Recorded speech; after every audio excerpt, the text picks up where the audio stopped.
It happened on a quiet Wednesday morning. Blue skies, birds chirping, the kind of peace you take for granted until it shatters like glass. I was sipping my coffee when I heard the sharp sound of a command barked outside. Not from police, not from military, no. From two strangers in fake, tactical gear, standing on my front lawn, barking at my wife like she was a threat.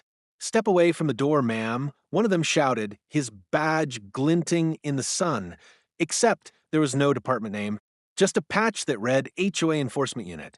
My stomach twisted. We never had anything like that in our neighborhood. But before I could react, things escalated with terrifying speed. One of them, tall, stocky, with mirrored sunglasses and a smug smirk, unclipped a weapon from his side holster and raised it toward my wife. That was the moment time slowed down. She didn't scream. She didn't flinch. She didn't even blink. Instead, I saw something flicker in her eyes, something I'd seen before but hoped I'd never see again. A calm, controlled fire. The kind that only comes from someone who has trained in chaos. She moved like lightning, sidestepping, disarming, and taking the man to the ground in 3 precise motions I couldn't even follow. The other imposter stumbled back, stunned, reaching for his belt. But he wasn't fast enough. She had him pinned too, breathless and humiliated, before I could even open the front door. My neighbors stood frozen across their lawns, phones half raised, unsure if they were witnessing a crime or a rescue.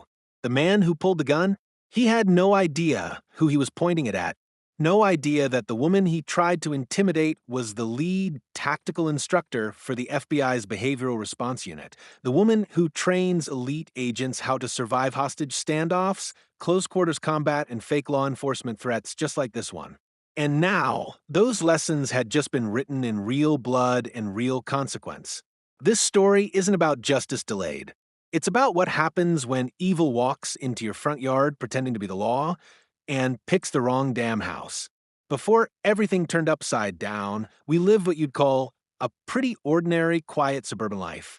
Our neighborhood was nestled just outside of Richmond, Virginia, a peaceful cul-de-sac filled with trimmed hedges, early morning joggers, barbecue weekends, and the faint scent of magnolias floating through the summer air. It was the kind of place where neighbors smiled, even if they didn't know your name, and no one really locked their doors until the evening news came on. I'm Daniel, a systems analyst for a cybersecurity firm. I work from home, mostly tucked away in my upstairs office surrounded by coffee mugs, dual monitors, and the occasional cat that wanders in from our backyard. My wife, Alyssa, was the rock of our household. Strong, fiercely intelligent, and with a quiet confidence that radiated through everything she did. She wasn't flashy, never loud. In fact, to the neighbors, she was the fit one who always gets up at 5 to run. They didn't know half the story. We'd moved into this neighborhood 5 years earlier, drawn in by the promise of safety, good schools, and that classic American promise. A good life behind a white picket fence. And for a while, it really was that. We built friendships. Our daughter would ride her bike around the loop every evening, helmet slightly askew, laughter trailing behind her like wind chimes. Alyssa planted a small herb garden near the back porch, and I became a self-proclaimed weekend grill master. It was simple. It was calm. Then came the HOA. To be fair, the Homeowners Association had always been there. It was just silent. Dues were automatic. Emails came quarterly. No big deal. We all assumed it was a group of retirees with clipboards who occasionally enforced noise complaints and weed regulations. But about a year before that day, the day everything changed, things started to feel different. It began with letters, small infractions, harmless at first. Our neighbor across the street, Jeff, got one for faded mulch. Another family was warned about a basketball hoop that wasn't stored out of sight. We laughed it off at first, joked about the mulch police during Saturday cookouts. But then it was our turn. The first letter said our trash cans weren't stored inside the garage quickly enough after pickup. The second came because our mailbox had a non-uniform flag. Alyssa shrugged it off, said rules were rules, but even she raised an eyebrow when we got a third notice about the non-regulation dimensions of a hanging bird feeder. I remember the day Alyssa went to one of the HOA meetings, mostly out of curiosity.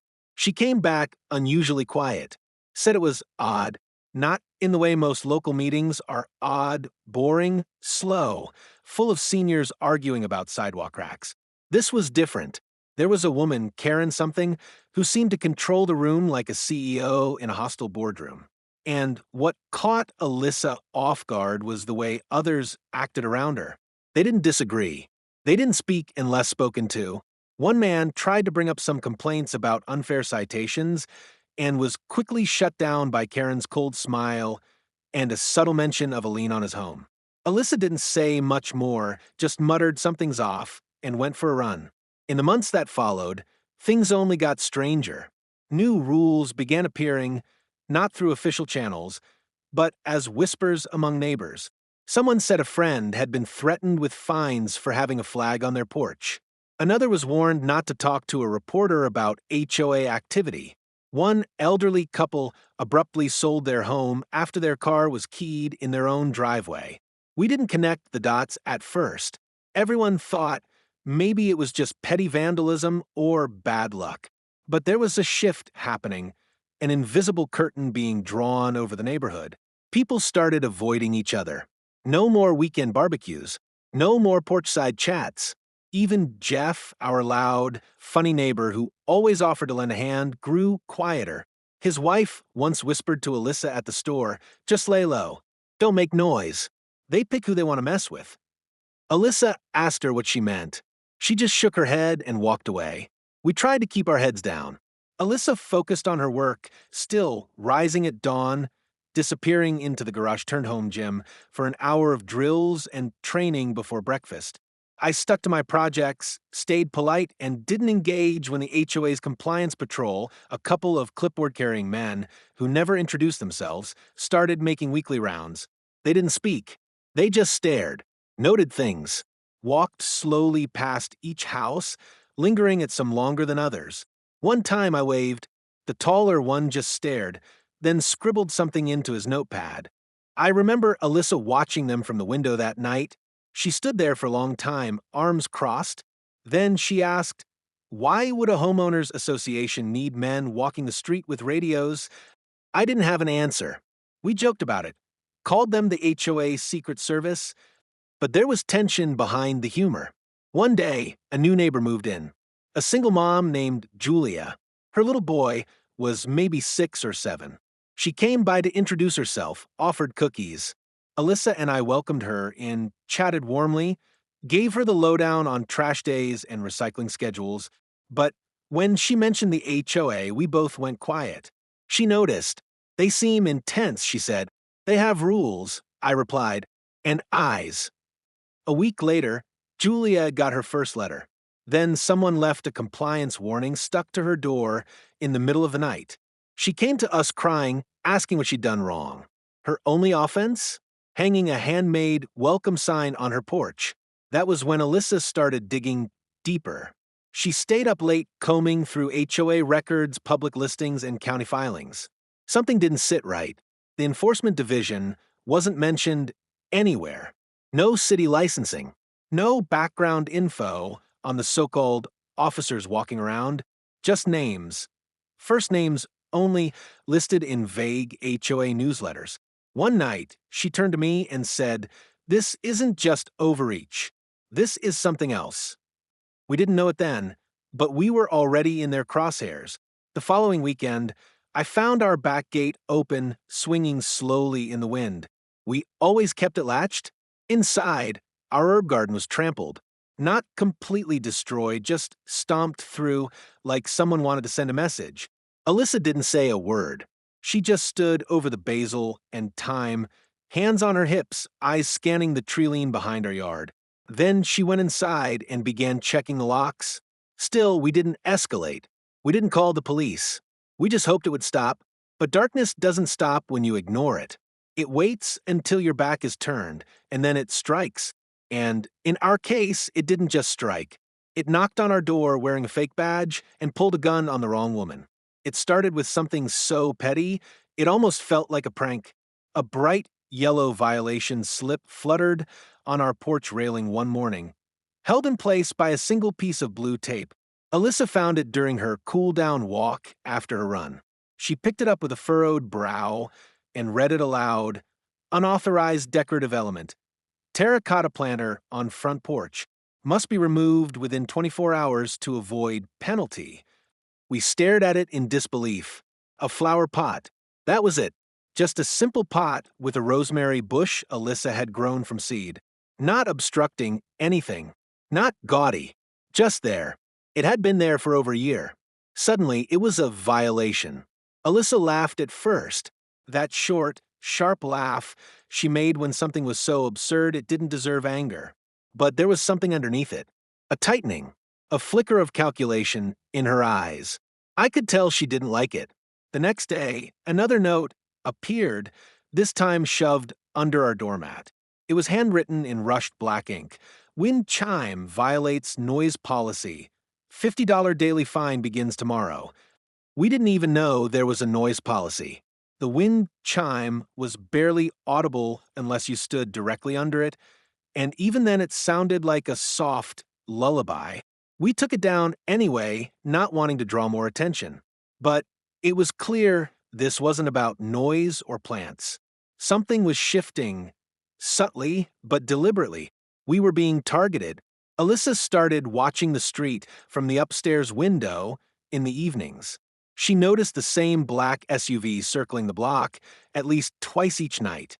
No stickers, no license plate on the front, just tinted windows and low engine hum. 3 days after the wind chime noticed the knock came, it was firm, 3 deliberate thuds, no doorbell. I opened the door to find 2 men standing on our porch, both wearing navy blue tactical vests with HOA enforcement printed across their chests in white block letters. One was tall, lean, with a buzz cut and mirrored sunglasses. The other was stockier, broader, arms crossed, jaw clenched. "Good morning," the tall one said, voice clipped and mechanical. "Are you Daniel Keene?" "Yes," I answered slowly. "Can I help you?" "We're here to conduct an exterior inspection. We've received multiple complaints about violations on your property." "What kind of violations?" Alyssa appeared behind me, silent but alert. Her eyes didn't move from the taller man's hands. "We'll explain that once we begin the walkthrough," the stocky one interrupted. "Please step aside and allow us to proceed." "Do you have ID?" Alyssa asked, folding her arms. Her tone was calm, almost bored, but I could see the way her body had shifted, her weight centered, stance widened. She wasn't just standing there. She was ready. The 2 men exchanged a quick glance. The taller one reached into his vest and produced a laminated card, which he held up briefly, then lowered before we could read it. "This is authorized under Section 7 of the HOA Compliance Charter," he said, like he'd rehearsed it. "You're required to comply." I opened my mouth to say something, but Alyssa stepped forward. "We'll need to verify that. Do you mind waiting while I contact the HOA office?" "No time for that," the stocky one snapped. "We're already behind schedule." And that's when it shifted. The tall one took a step toward Alyssa. Just a step. But it was intentional aggressive. He reached toward his side, where a holstered weapon gleamed in the sunlight. And in that split second, I saw something I'll never forget. Alyssa's eyes narrowed, not in fear but focus. She moved faster than I'd ever seen a human being move. She sidestepped, grabbed the man's wrist mid-reach, twisted his arm, and had him disarmed and kneeling in the dirt in under 4 seconds. The second man lunged, but she was already pivoting. He went down with a hard thud on our welcome mat, gasping for breath as her knee pinned his chest. I stood frozen, the morning sun casting long shadows across the chaos that had just erupted on our porch. The taller man's weapon skidded across the concrete and stopped at my feet. It was real. Loaded. Not a prop. Not a taser. Alyssa looked up at me calmly, her voice steady. "Call the police. Now." And as I fumbled for my phone, hands shaking, I realized with total clarity, this wasn't an inspection. This wasn't about a flower pot or a wind chime. This was something much bigger. Something darker. And they had just picked the wrong woman to mess with. The man didn't hesitate. As soon as Alyssa demanded to verify his ID, the taller one made a sharp pivot and moved toward the side gate, muttering something about noncompliance protocol. Without another word, he slipped into our backyard. I stepped forward instinctively, but Alyssa raised a hand without turning. "Let him," she said quietly, her eyes still locked on the second man, the one standing tenser now, clearly unsure what his partner was doing. I could feel the air shift, the way you feel the pressure drop before a storm. I followed Alyssa around the side, heart pounding in my chest, and as we rounded the back corner of our home, the world seemed to freeze. The tall man was standing by our herb garden, his hand hovering over his weapon, face flushed with irritation. Alyssa called out, "You're trespassing. Turn around." He didn't. Instead, he pulled the gun. I said, "Step back. You're interfering with an official inspection," he shouted, weapon drawn, aimed directly at Alyssa's chest. But in the instant he raised his voice, the world became a blur. Alyssa didn't scream. She didn't flinch. She moved, not with panic, but with precision. In 2 steps, she was at his side, her hand twisting his wrist with an audible snap that made my stomach turn. The weapon dropped, bouncing in the grass. He grunted in pain as she spun him, slammed him down, and restrained his hands behind his back, using his own belt. I didn't even have time to move. I barely saw it happen. But the look in her eyes, calm, detached, surgical, that's what hit me. This wasn't the first time she'd faced something like this. This wasn't just instinct. This was training. The second man came rushing into the backyard, weapon half drawn. But Alyssa was ready. Before he could even level it, she pivoted, stepped in close, and struck, once to the wrist, once to the throat. He collapsed, choking, his gun sliding uselessly toward the rose bushes. Both men were on the ground within seconds, groaning, coughing, defeated. Alyssa stood over them like a storm had passed and left only wreckage. I stood frozen, staring at her. My wife, the woman who ran every morning before sunrise, who kissed me goodnight with soft hands, now standing in our backyard like a seasoned operator in the middle of a takedown. "What the hell just happened?" I muttered. She turned to me, voice cold and steady, "Call the police. And don't hang up until they confirm badge numbers." That was the moment I realized this wasn't the first time she'd been in a situation like this. And for the first time in our marriage, I understood why she never liked to talk about her work. Minutes later, sirens, red and blue lights reflected off every neighbor's window. Police swarmed in, weapons raised, confusion everywhere. Alyssa stood with her hands in plain sight, calmly explaining the situation to the first officer who approached. I was still on the phone with 911, trying to make sense of what had just happened, while neighbors began crowding onto their porches, phones raised, some filming, others whispering. That's when she arrived, Karen. She stormed onto our lawn like she owned the earth beneath it, her stiff white bob bouncing with every step, sunglasses perched like a crown of authority, and a file folder clenched tightly under one arm. "They assaulted my officers," she screamed, pointing directly at Alyssa. "That woman attacked my HOA enforcement team. This is a federal offense." One of the officers tried to calm her, but she pushed past. "I want her arrested. Do you even know who I am? I am the acting president of the community council, and this man and woman are a danger to everyone on this street." Her voice was shrill, but her presence oddly commanding. It was as if she'd done this before, like she'd rehearsed this moment. Then she did something unexpected. She pulled out 2 laminated IDs from her folder. Fake badges designed to mimic law enforcement, complete with plastic overlays and official-looking seals. "They are deputized by the HOA Charter, Section 12.6, she declared. "This is an enforcement action under community ordinance." The officers looked at each other confused. One took the badges to inspect. The other turned to Alyssa. "Ma'am, are you saying you physically assaulted these men?" he asked. Alyssa nodded. "Yes, in self-defense. They pulled firearms on me on private property. Neither of them is law enforcement, and neither of them has any right to be here." Her tone didn't waver. She was ice, controlled. deadly in her clarity. I stepped forward. You can check the footage. We have security cams. That seemed to shift the mood. One officer called in a supervisor. Another started bagging the weapons. The paramedics arrived for the two men on the ground, both still groaning. One of them had dislocated his shoulder. The other had what looked like a cracked rib. Karen, now red-faced and sweating, screamed, "She's a maniac! She's military. Or ex-CIA. Look at what she did. Look at them." But no one was listening, because that's when Alyssa finally pulled out her wallet, calmly opened it, and revealed her real credentials. The silence that followed was unlike anything I'd ever heard. Special Agent Alyssa Keene, Behavioral Response Unit, Federal Bureau of Investigation.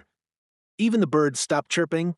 One of the officers immediately stood straighter. "Ma'am, I had no idea." Alyssa shook her head. That's the problem. These men were impersonating officers, and this woman knowingly sanctioned it. I'd advise everyone here to stay put. Federal charges are pending. Karen's face contorted like melting plastic. She sputtered something about neighborhood autonomy and private enforcement rights, but the damage was done. Her little empire had just crumbled in front of half the street. But that wasn't the end. Over the next week, things turned ugly. Real ugly. First came the graffiti. Someone spray-painted "Liars" in red across our garage. Then our mailbox was torn off its post and tossed into the neighbor's yard. One morning, Alyssa found our dog, Max, foaming at the mouth near the fence line. We rushed him to the vet. Rat poison. Someone had thrown it in wrapped in hamburger meat. He survived barely. But that was it for us. The FBI opened an official inquiry. They traced the fake badges to a print shop in another state, paid for with a prepaid card registered under an alias tied to Karen. The men she'd hired had criminal records, one for domestic violence, the other for impersonating an officer in a separate case. The HOA charter she kept citing never filed legally with the county.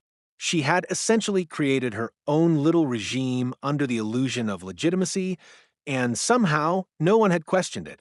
But now the spotlight was on her, and she hated it. She filed a lawsuit against us for defamation, claimed Alyssa had assaulted innocent volunteers, that I had conspired to ruin her reputation. Her attorney, some sleazy guy with a reputation for chasing headlines, gave statements to local news stations calling Alyssa unhinged and a danger to public order. We received hate mail, death threats. One night, someone left a dead rabbit on our front steps. The message was clear: we weren't welcome anymore. Neighbors who once waved at us now crossed the street. Jeff, the guy across the road who used to loan us tools, wouldn't even meet my eyes. Julia, the single mom, moved out 2 days after Karen confronted her in the grocery store for speaking to us. Alyssa remained composed, but I knew she was carrying the weight. She'd faced criminals before. But this felt personal. The betrayal of community. The rot in the bones of what was supposed to be home. And yet, she didn't back down. She worked with the FBI's legal team. She compiled evidence.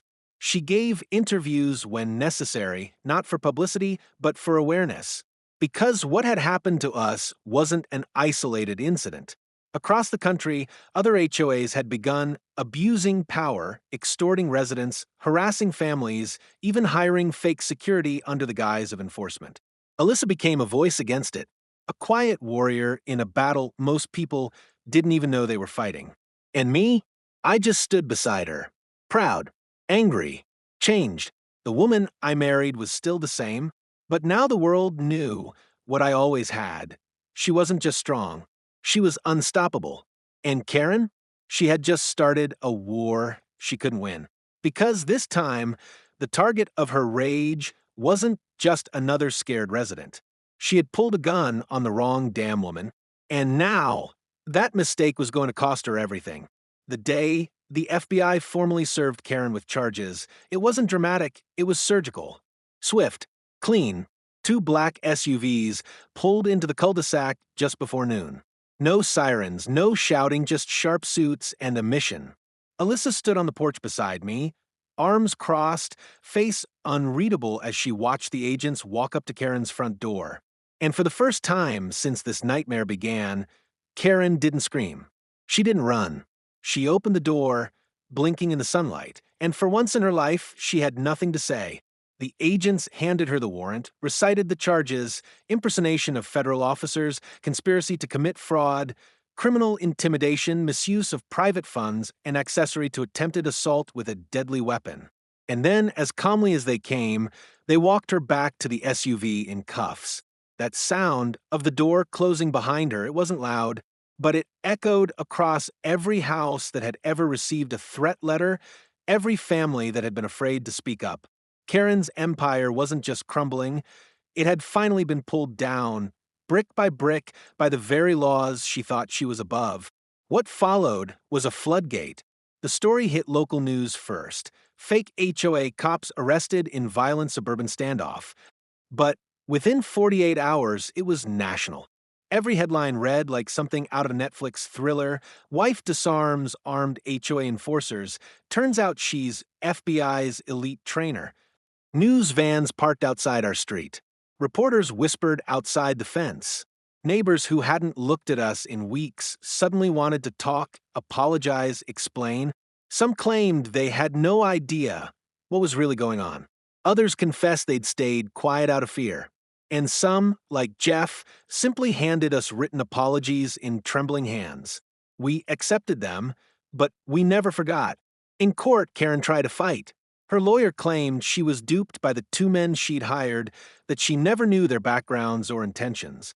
But Alyssa's evidence was bulletproof. Email trails, payment records, even surveillance footage from her own operations, forensic team showed Karen orchestrating the entire fake enforcement squad like a puppeteer. The court saw through the act, and when Alyssa testified, standing tall, calm, commanding, the courtroom held its breath. "This isn't about rules," she said. "It's about power. Power unchecked, power abused, and the illusion that if you hide behind paper and fear, no one will ever stand up to you. Well, here I am." The prosecution dismantled Karen's defense piece by piece. By week's end, both men she hired had flipped, admitting she'd promised them immunity and compensation if they handled problem residents. One of them even confessed that Karen had told him, "Don't worry about the law. We are the law here." That line alone was enough to send the jury into stunned silence. When the verdict came in, guilty on all counts, Karen didn't cry. She didn't scream. She just stared straight ahead. Face pale, hands trembling as they were cuffed again, this time for real. She was sentenced to 7 years without parole, plus restitution to every family she targeted. Her lawyer tried for leniency. The judge denied it outright. "You created a culture of fear in a place that should have been a sanctuary," he said. "You pretended to be the law, and now the real law has answered." But the legal victory wasn't the end of our fight. It was only the beginning of something bigger. The FBI launched a national task force to investigate HOA corruption, using our case as the first domino. Alyssa was asked to help lead it, not from behind a desk, but on the ground, teaching agents and communities how to identify fraud, intimidation, and domestic extremism in neighborhood organizations. She became a national figure, not a celebrity, but a symbol, a silent protector with a badge, a brain, and a voice that refused to be silenced. Her quiet fire lit torches across the country. We were invited onto news panels. Podcasters begged for interviews. Advocacy groups reached out. At first, we declined everything. We weren't looking for fame, we just wanted peace. But Alyssa agreed to one live interview. Just one. And when the host asked what she'd say to people too afraid to speak up, she looked into the camera and said, "You don't need to be me to stand up. You just need to know what's right. And when they tell you it's just a flower pot or a flag, remember that tyranny often starts in the smallest rules." That moment went viral. Millions watched. Thousands shared their own stories. HOAs from coast to coast were investigated. Fake patrols were disbanded. And slowly, what had started as one woman's refusal to be bullied became a movement. Our neighborhood changed too. The HOA was dissolved. The new community board was elected fairly, openly, and with checks in place. People smiled again, real smiles, not the kind forced behind fear. Julia returned, bought back her home.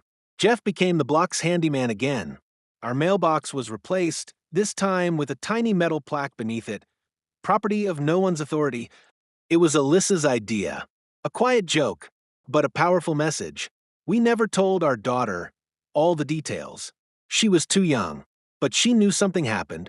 One night, she asked me, "Why did Mommy stop the bad guys?" I smiled and said, "Because she knows how to protect people, even the ones who forget how to protect themselves." And as she curled up on the couch between us, safe, warm, unaware of the storm we'd weathered, I realized something. The real victory wasn't just legal. It wasn't even personal. It was knowing that justice, real justice, had finally walked into a neighborhood where fear once ruled. The weeks after Karen's sentencing were the strangest we'd ever lived through.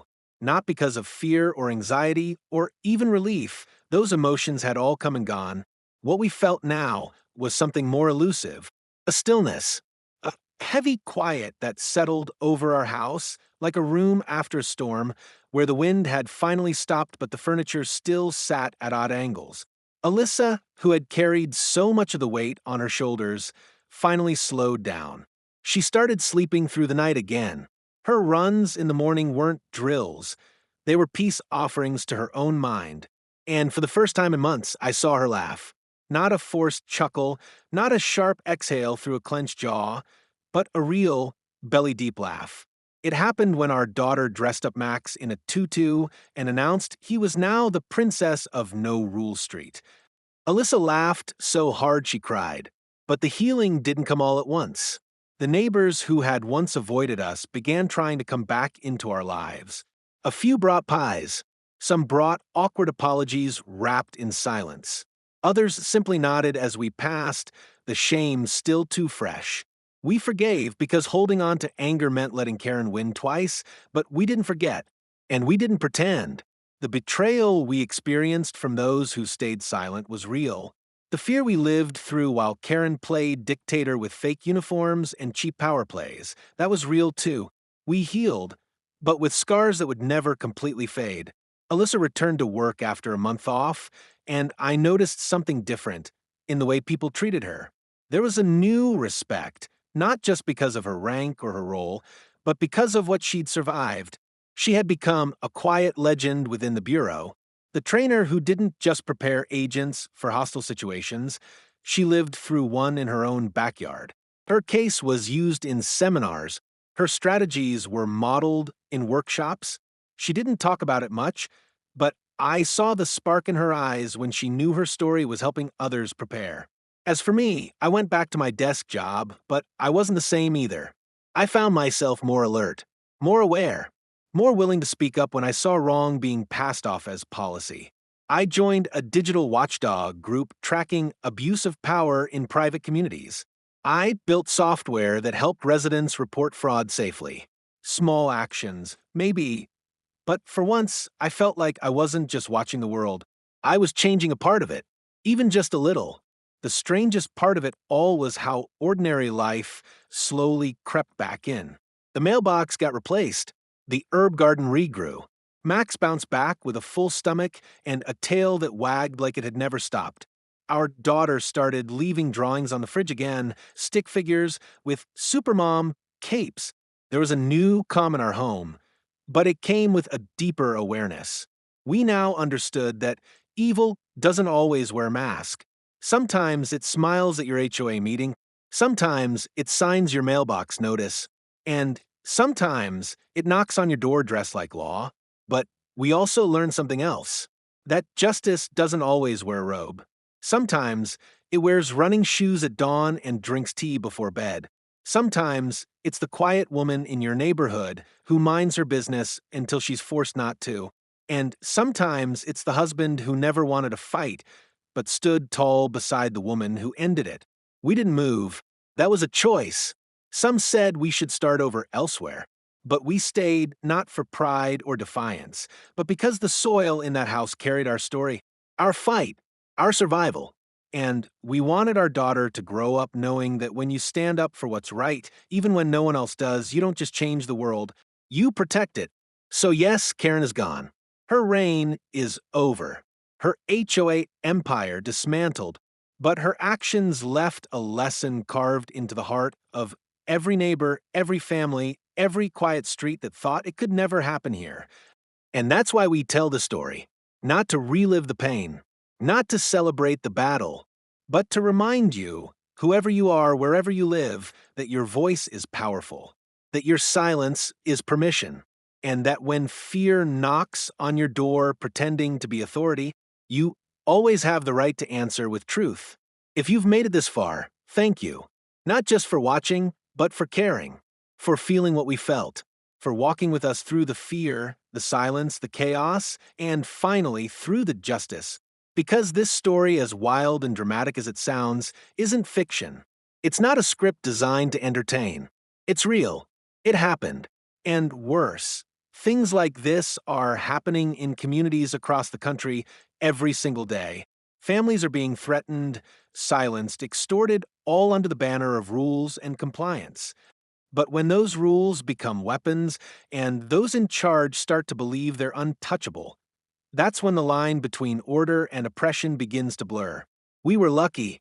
We had the training. We had the evidence. We had each other. And yes, we had the law on our side. But many don't. Many people live with the weight of fear and injustice simply because they feel too small to fight back.